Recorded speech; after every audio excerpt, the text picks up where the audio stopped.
Welcome to The Explainer. Okay, so today we are diving headfirst into an absolutely wild few weeks that AstraZeneca had back in August 2026. Literally, in just a matter of days, this massive global pharma giant saw stellar financial highs, harsh clinical realities, crazy market rumors, and a giant geopolitical play. So here is our quick roadmap for today. We'll kick things off with their $80 billion ambition, then look at a major clinical trial setback, dissect that $400 billion merger drama, analyze the big China bet, and finally, look at their road to 2030. All right, part one, the $80 billion ambition. Now, before we can even get into all the drama, you really need to understand the massive financial engine powering this company. I mean, look at this. In the first half of 2026 alone, AstraZeneca brought in a staggering $30.7 billion. That is a really solid 6% increase at constant currency. And their second quarter, incredibly strong, pulling in over $15.3 billion. Plus, they actually beat analysts' expectations for their core earnings per share, coming in at $2.63.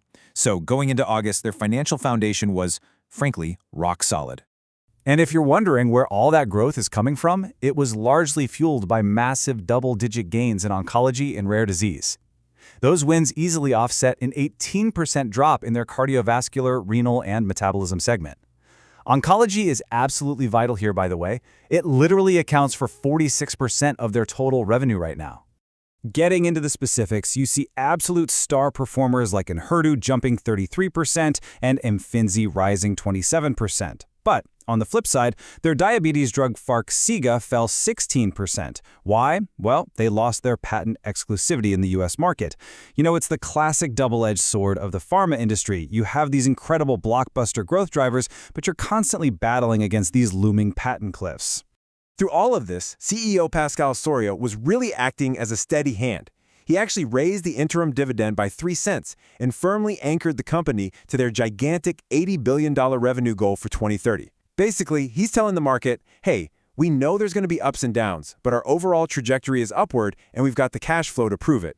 Which brings us to part two, the clinical trial setback. So on the exact same day, they announced those incredibly strong earnings. They also dropped a major clinical failure.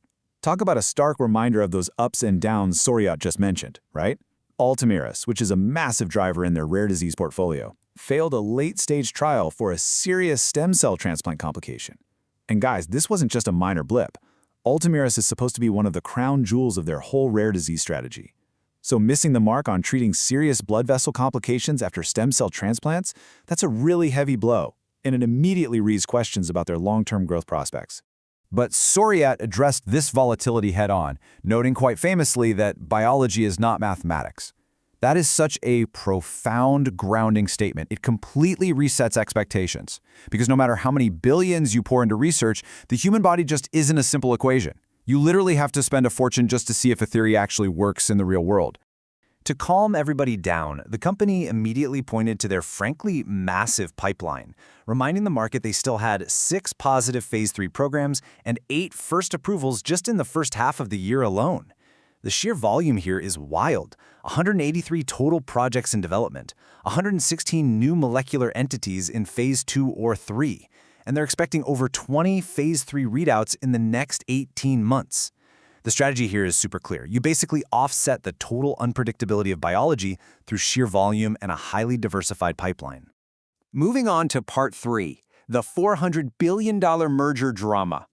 Now, the market can usually stomach a trial failure, but they absolutely hate being blindsided by corporate drama.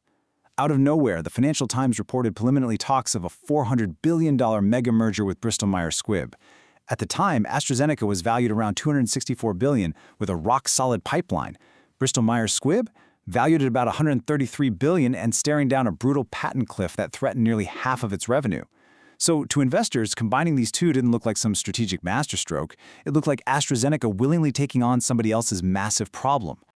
Top shareholders were completely caught off guard by this. I mean, Soriot had just said they didn't need mergers to hit their 2030 targets.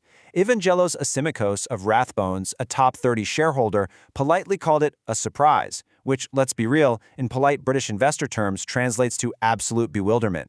Why in the world would you pursue massive M&A when you've literally just boasted that your standalone pipeline is strong enough to hit $80 billion?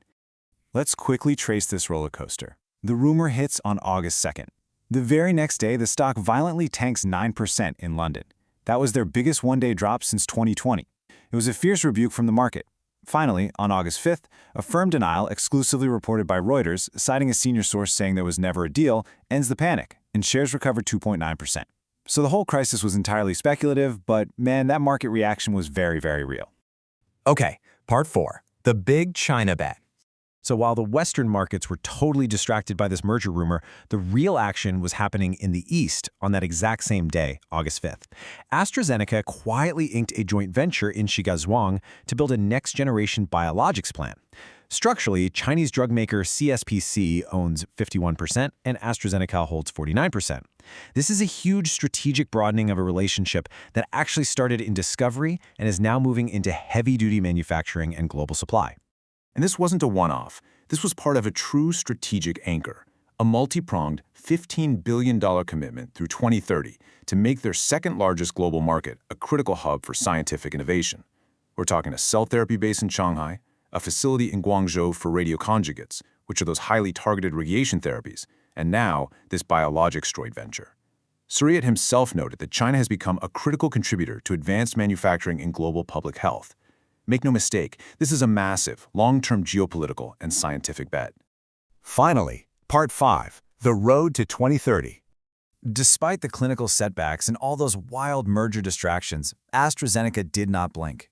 They maintained their firm financial guidance, really proving they are a company aggressively pushing forward. They reaffirmed their expectation for mid to high single-digit revenue growth and low double-digit core EPS growth for the full year of 2026. The financial engine, bolstered heavily by oncology and rare disease, is still humming perfectly on schedule. So I want to leave you with this final thought. Balancing incredible financial strength against the wild unpredictability of science, will these massive global bets ultimately pay off for them?